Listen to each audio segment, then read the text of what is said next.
All right, good morning, good evening, good afternoon, ladies and gentlemen, citizens of YouTube. This is Pastor Dowell. Well, I'm sure the minute you see the title and the description down there, and you know what I'm already going to talk about, all right? And I'm just going to give you the skinny. I probably have to deal with this question, believe it or not, maybe 4 or 5 times a month. So if you average that, that's at least one time a week. It comes to me in some way, shape, fashion, or form by social media, email, or whatever you want to call it. But it's amazing to me how the mind works. Now, there's a reason why that this ministry also has the knowing and the know-how, or the title of straightway truth, because we deal in truth. I'm a man of truth. I'm not a man of opinions. I'm not a man of philosophies and theologies and ideologies or anything, to tell you the truth, that is secular and deals outside of the norm of the scriptures. The book tells me clearly that man should not live by bread alone, but by every word that proceed forth out of the mouth of Yah. And that's what I live by. So my truth in everything that I believe, and I know, as I said, my truth, because I embrace it, is based on whatever the book says. I don't believe that individuals, including myself, has their own personal individual truth that stands in the universe. I don't believe that. I don't believe that at all. We all have to be governed by something. Now, some people choose to be governed by man's laws of this land and be legislated by it, and they choose to determine what they're going to accept as righteous and what not. Not me. I'll just stick with the book, and it's always bold and farewell for me. When I mean the book, I'm talking about the scriptures, commonly known as the Bible. Now, the question is tithing. Before I go into this, I want to go ahead and clear this and skim this right off the top, okay? First of all, you know, one of the big things is that people shouldn't pay tithes. All right, listen to me very closely. First of all, number one, I've never, ever received what you call an tithe or an offering. I've never, ever passed around an offering plate or a tithe plate inside of any church where I pastored, or let's say building that I pastored. And I have been pastoring for 25 years, something like that. So I've never, ever have taken up an offering where people put money in an envelope or passed it around and people put money inside of some little plate or bowl. You know what I mean? You've been to those churches, right, where they pass around plates, bowls, and hats, or whatever it is. Never done that. Never done that. Never, ever done that. Now, tithing is different from offerings. All right? We should always be willing to give an offering. But we're here for tithing. Well, first of all, we go back to the scriptures. Tithing consisted of cattle, and that's in the form of goats, bulls, sheep, things like that. It's also consisted of land, wine, kasef, which is commonly called silver. And that kasef is if you want to choose to give in tithe, and like that is if you were coming to the feast of the Most High Yah and you were journeying, and the journey was too far for you to actually move the tithe, cattle. You can't move land. Then you would turn in the value of whatever you had as livestock, and you would take that and turn it into kasef, and then you would bring it, and when you get to Jerusalem, there you would buy whatever your soul lust after, and if you want to give an offering of that, it's up to you as well, all right, during the feast days. All right? And you, of course, you would give a portion of that since you didn't bring any cattle. So, today, there's a lot of people out here talking about You don't have to pay tithes. You don't have to pay tithes. You don't have to pay tithes. But no, but then, like I said, most of you know these scriptures better than I do. And remember, Jesus, Yahshua said over in Matthew 5:17, don't you think for 1 minute that I come to destroy the law or the prophets I came to fulfill. And what that word fulfilled doesn't mean that he come to do away with. All right. He come to bring it to its fullness. All right. But listen to this. Most of you out there who harp against paying tithe, in the first place, are not even in a position to even talk about it. Because if you're going to be real, true Israelites, you're going to be a landowner. You're going to own cattle. You're going to have sheep. You're going to have goats. You're going to have chickens. You're going to have all this stuff. And see, most of you're offended about people giving tithes or receiving tithe, when you should be offended at yourself not even trying to live like the ancient Israelites, or let's say the way we see our people did in the book. Our people wasn't stacked up like a bunch of damn sardines in these population centers called cities, where you got all this rioting and looting and robbing and raping and killing and murder and every damn thing else going on. Israelites, a true Israelites, are farmers. Literally, they're farmers.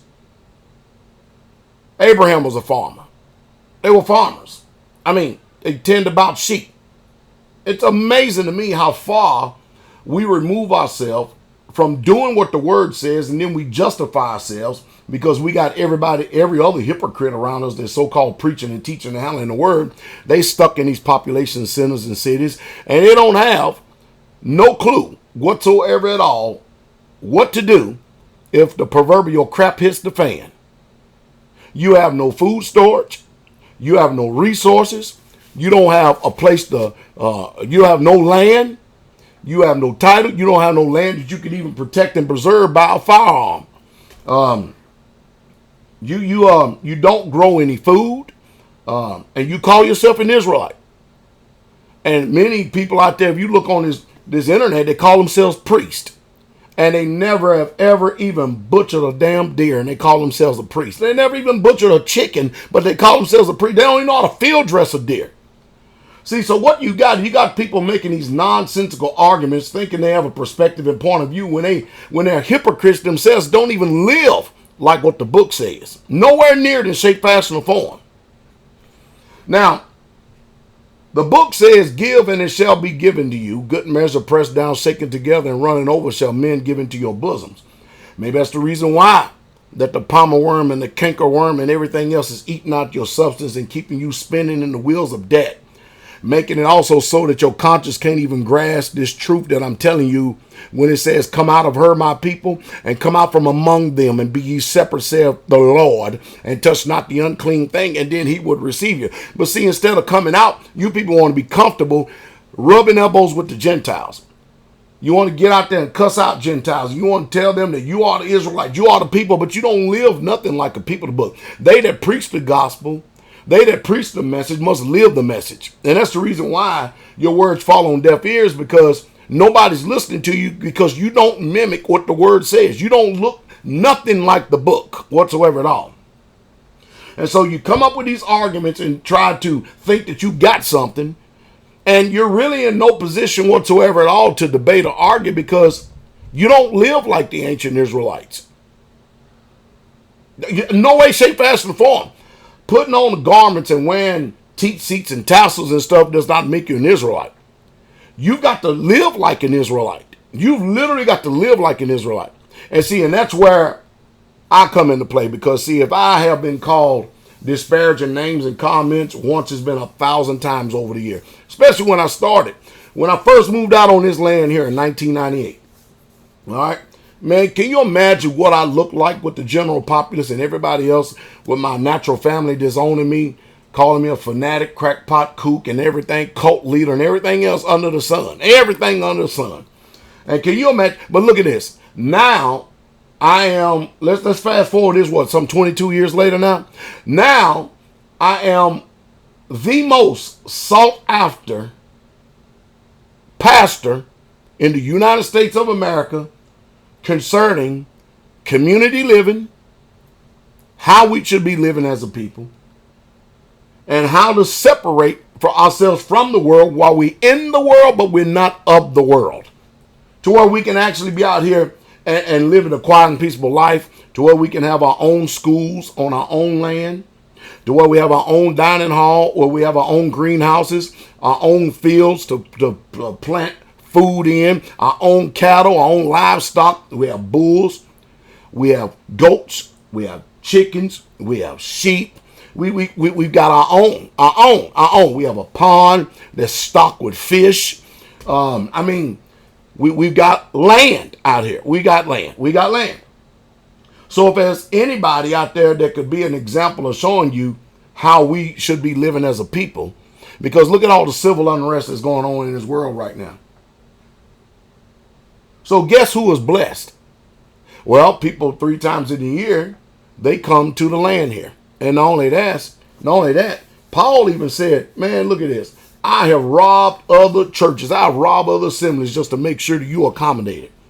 And he said, if I have sown unto you spiritual things, what's wrong with me receiving of your natural things? What's wrong with that? He said, I got Priscilla and Aquila that are my helpers. Whatever they have need of, you assist them and help them. You tell me how you do that.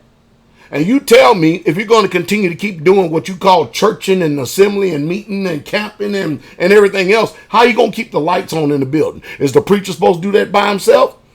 Or are the people supposed to be able to give?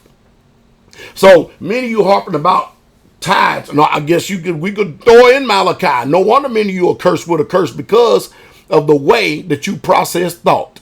Your theology and your thought pattern is all backwards. You are they that justify yourselves among yourself, but you're not wise at all whatsoever at all. So you come up with these nonsensical arguments, pointing fingers at people, thinking that you've got something when you've got nothing, and then you find yourself cursed with a curse. You're still in debt up to your hilt. You're still living from paycheck to paycheck, and you're not getting any better. People who come to this ministry, they get better every year. Every year. They get more freer every year, and to the point that I tell you what, the last person I had a nurse that lived in New York. All right, he decided to start doing his home fellowship thing, following the model of Straightway. Now they live in Tennessee. He has never been so happy and so free all of his life. It took him, I think, 2 years to pay off his debt, and he aggressively did it, following the pattern of Pastor Dowell. See, there was one time that Pastor Dowell worked 3 jobs in order just to make sure I get out of debt. Because what I look like trying to tell people to get out of debt, and here I am in debt up to my heels. Would I not be a hypocrite? What would I look like being stuck in the cities and telling you to store food in the cities where all these boogers and these mobs out here can loot it from you, and you don't even have enough security out there to protect yourself from it whatsoever at all? And you're not even mutually assisting with anyone, and you're not even surrounded by Israelites to where if you got enough people on your land that you could pour guard duty, or you can actually go out on raids if necessary, or you can go patrol to make sure that the fight don't come to you, but you bring the fight to them if necessary. You're not even in any way, shape, fashion, or form in a position or in a place. You have not prepared yourself. You can't protect your women, your wives. You can't protect your children. You can't protect your daughters. You can't protect your sons. Many of you out there, you have done nothing to protect yourself. You have sown your money in a bag with holes. You go out there paying $700-800 car notes, $12, $13, $14, $2,000 rent and mortgage every single month. And when that money gets out of your hand, where's it at? What if you would have suffered a little bit of pain and followed what I told people to do years ago? And with all the money that you put in rent, all the money that you put out there in a mortgage and all this other stuff, what if you would have followed the model that I've already been showing you on YouTube, I know, since 2008? Where would you be at today? You see, loving the convenience of the flesh and not willing to sacrifice anything, you see the reason why you're not able to enjoy the fruits of your labor or the fruit of your own hand. The law says that the Most High Yah says when you obey him, he'll make you plenteous in the fruits of your hands, your lands, your cattle. All of them would prosper and all of them would be. Hey, I give what's due to Yah, whether you believe it or not, and it is called a tithe. And I give it in Federal Reserve notes. Because a lot of times when I'm helping people out, I can't take a cow and go say, here's my offering to you, and walk it up to your front door in the city where many of you already live in housing areas and stuff that got laws. You know, you live in gated houses and on these compounds where you think you're free. And then you can't even have a chicken in your backyard, much less a raised bed. And now we're seeing with this COVID-19 that when people have nothing to lose, what do? They lose it. I know I'm supposed to be talking about tithes, but I figure I just go ahead and throw all the rest of this in. Just go on and throw it on in. You know what I mean? Like some gumbo. Just throw it on in to give you something to think about. Why are you wasting your time listening to these hypocrites that bring up these type of arguments, and your family, including you, year after year after year, all you're doing is sitting up in damn classrooms, soaking yourself up with knowledge, but your lifestyle doesn't improve one bit? Within the last 5 years, Straightway has went from 1 to 10 communities across the United States of America, and with over 20-something homesteads in the last 5 years. You know why? Because he that have ears, let him hear what the Spirit is saying unto the assembly. And you'll read it over in 2 Corinthians 6:17, wherefore come out from among them, and be ye separate. Get out, get out, get out. But now, these people that are comfortable in their city lifestyles, and then you wonder why you're sick. You're wondering why that you're suffering from the same diseases and the same sicknesses that the world is suffering from, when Exodus 15:26 says, if you will diligently hearken unto his voice and do that which is right in his sight and keep his commandments, the Most High said he promised that he will lay none of these diseases upon you that he laid upon the Egyptians, because he is Yahweh thy Elohim that healeth thee. And most of you don't even never experience any healing. Your healing, as soon as something happens, you go straight to the emergency room. Don't even know him as the healer, the great healer, Jehovah Rapha or Yahweh Raphael. You don't know him. You don't know him personally like that. You don't know him to be able to lay hands on someone and get an answer from Shemaim and it works. You don't know how to deliver anyone from demonic captivity and stuff. I know it was all in the New Testament, but I suppose today we don't have any at all. You're a liar. We got plenty of demonic activity happening right in front of us. But you don't know about none of that because you keep on listening to the wrong people. Throwing garbage up in your face, toying around with your spirit. If you're blind, that's what the Messiah said, right? The blind lead the blind, and they both fall into the ditch. And now these people have become leaders of the blind, and they want to come and talk about some tithe when they don't even know what the hell it is them damn selves. It's just off the chain, the type of arguments that we find ourselves getting into. You're going to get mesmerized because somebody can quote 10 scriptures, walk with a cane, have some tassels and tea seats on, and they still stuck in their city paying rent, just like you are. You know, insanity is the definition of it. You can't expect change when you're doing the same things you've always done. And if you continue to keep doing the same things you've always done, you expect change. You are a fool, a prating fool. And I'm going to ask you again, how much time, energy, effort, and substance, sweat equity have you wasted all this time listening to these religious hucksters, and you still ain't no better? Your family ain't no better. I live here Straightway, and not one person here Straightway pays a rent or a mortgage, a car note, a phone bill. Now, if they choose to go out and get a cell phone bill, that's up to them. They can do it. They don't have a food bill, a light bill. I know it's unheard of. Believe me, I get it. How do y'all do that? Again, if you're going to be wise, you listen to wise men. You're going to be a fool, you keep listening to fools. You don't go out there and receive financial advice, including tithing, from someone that is in debt or either in more debt than you. It's nonsensical. It just does not make any damn sense whatsoever at all. Now, you tell me who's stupid as hell. You tell me. Well, you just heard the truth, and that's the true straight way. I hope you learned something about true offerings and tithe. Give, and those are the ones that are blessed, and it shall be given to you. Good measure, pressed down, shaken together, and running over shall who? Men give into your bosom. The Most High is going to raise up some man to return that gift and that favor even to a greater level. That's real faith and that's real substance. You deserve the truth and the true straight way.